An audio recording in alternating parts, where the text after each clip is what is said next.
Uncle গেটটা একটু খুলেন না। আমরা ওই দিন ভুলে যাই না, শিক্ষার্থীরা যখন রাস্তায় দাঁড়ায় বলছে আঙ্কেল গেটটা একটু খুলেন না, আঙ্কেল গেটটা একটু খুলেন না, তখন গেটটা কেউ খুলে নাই। আমরা এই আওয়ামী লীগকে এই কুমিল্লা থেকে উৎখাত করেছি। এই হাসিনার দুঃস্বপ্ন ছিল কুমিল্লা, হাসিনার দুঃস্বপ্ন ছিল এই কুমিল্লা। আমরা এই কুমিল্লাতে আমরা আওয়ামী লীগকে কবরস্থ করতে পেরেছি।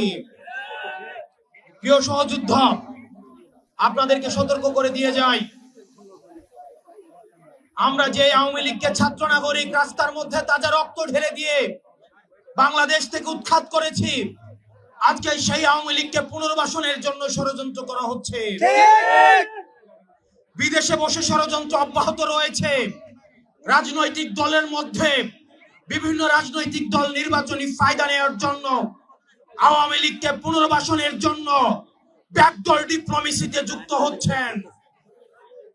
আমরা আপনাদেরকে সতর্ক করে দিতে চাই, এই ছাত্র নাগরিকের হারানোর কিছুই নাই। এক খাপে দুই তলোয়ার যেভাবে থাকতে পারে না, ঠিক একইভাবে 5ই আগস্ট পরবর্তী সময়ে বাংলাদেশে আওয়ামী লীগ এবং এনসিপি থাকতে পারে না।